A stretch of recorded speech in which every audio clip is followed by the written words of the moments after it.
эхний хэлцүүлэг дээрээсээ оролцогчдоос нэг амлалтан дээр гар өсөх зурлаад явж байгаа. Хэрэгжүүлэх хугацааг тань дээр бол 3 амлалт байгаа. Сургуулийн орчны эрүүл мэнд аюулгүй байдлын тухай хуулийн төслийг санаачилсан гишүүдийн хувьар хуульд үеийн дэлгэрэлтээс урьдчилан сэргийлэх бодлогын зохицуулт гарсан тохиолдолд авах шаардлагатай шаталсан арга хэмжээний зааврыг онцгойлон тусгах амлалтыг авч байна.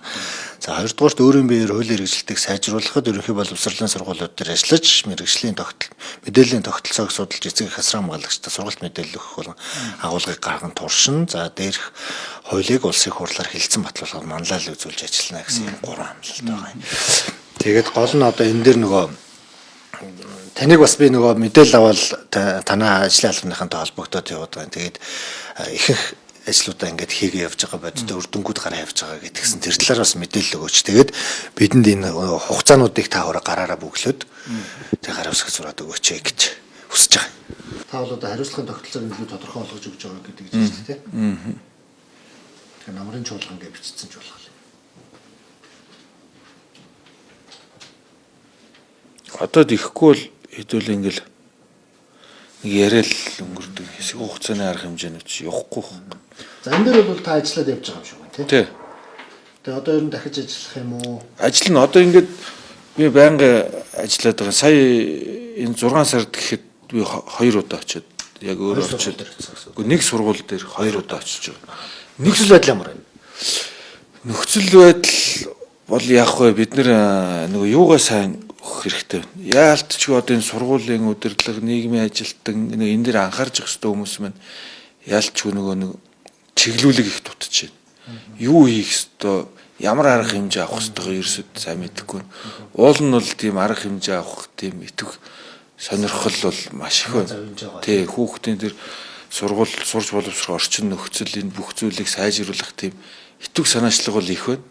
Тэрийг яаж хийх үү гэдэг тийм бодлогын төвшний чиглүүлэг нь их дутагдaltaй байна гэж харж байна. Тэгэхээр бидний хийж хэрэгжүүлж байгаа ажил маань яг энэ багхгүй. Тэгэхээр тухайн сургууль дээр очиод бүх юм хийгээд заагаад чиглүүлээд өгчхөр нөхцөл байдал сайжрах бол маш их өндөр боломж байна гэж харж байгаа. Би одоо ингээ олон сургуулиудаар яваад байхгүй. Эхний ээлжинд яг энэ нэг сургууль дээр яг жишг болгоод одоо тэр үеийнгийн дээрлэхэлт ямар хэлбэрээр тэнцээ явж байгаа боломжтой нэрсэл судалгаагийн тэнцээний хийн. Ямар багаар хийх үү? Монгол тэр баг нь манай улс тэр баг нь яг бүх төвшөнд гаргаад ирэх тийм баг нь байна уу? Байхгүй л тэр багийг бүрдүүлнэ. Тэр баг нь одоо гадны улсуудын үеийнгийн дээрлэхэлтийг буулгасан жишгийн дагуу ямар судалгаанууд хийсэн байна? Тэн дээр нь ажиллаад эргээд яг тийм олон улсын жишгийн дагуу тийм сайн судалгаануудыг гаргаад бусад улсуудын судалгаан дээр үндэслээд ямар төлөвлөлт юу хийж хэрэгжүүлсэн байна? Тэр бүгдийг хийж хэрэгжүүлэх төлөвлөгөөг нь гаргаад бүх орон нутгуудын засаг захиргаа одоо хорооны засаг хороотой дүүрэгтэй бүгдэндээ хамтарч ажиллаж байгаа байхгүй. Тэгэхээр энэний хувьд бол одоо их хэлцээ бичиж юм уу? Дуустал гэдэг. Дахин явах юм биш үү? Үргэлжилж байгаа юм биш үү? Үргэлжлэл яваад байна. Ерөөс он дуустал биш үргэлжлүүлэл явах. Тэг үргэлжлүүлэл яваад. За тэгээ. Одоо энэ хууль чинь намрын чуулганаар батлагдсан шүү дээ. За манлал үзүүлэх бол угаасаа бас бүр их байна. Тийм учраас одоо би хууль батлуулчлаа за одоо боллоо гэж орхихгүй л гэж байгаа. Хууль хэрэгжиж байна. Хууль хэрэгжүүлэх боломж нь хэр байна. Эргээд энэ хуулийг сайжруулах шаардлагатай бол дараагийн удаа сайжруулад явна. Тэгээд энэ хууль хэрэгжснээр ямар үр дүн гарч ийн гэдэг дээр судалгаа хийнэ. Тэгээд үнэхээр залруулах юм бол залруулна, хэрэгжилт нь муу бол энэ хэрэгжилтийг өшөөс сайн яаж хангуулах уу гэдэг дээр ажиллана.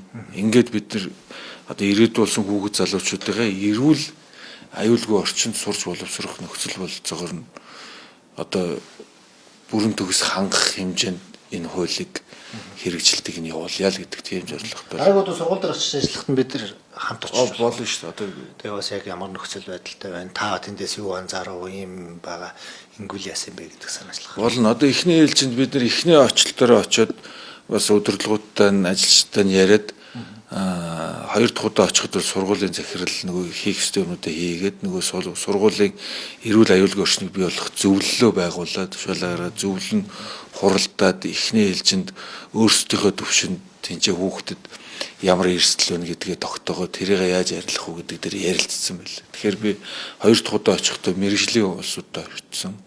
Эрүүл аюулгүй орчны үнэлгээг олон улсад яаж манай улсад яаж хийх гэдэг заавар зөвлөгөө өгдөг хүнийг дагуулж очиод тэр хүн тэр сургууль дээр нь бас мэрэгжлийн төвшөнд үнэлгээгээ хийгээд тэр сургуулийн нөгөө захирал удирдлагууд нөгөө зөвлөлийнхнийг ерөн судалгаагаа орчны судалгаагаа ингэж хийшүү.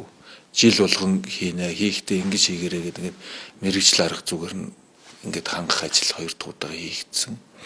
Тэгээд хин ямар ажил хийх үү гэдэг ажлын даалгавруудаа бид нэр ингээд сургуулийн төвшөнд мэрэгжлийн хүмүүсийн төвшөнд тодорхой болгоод авцсан.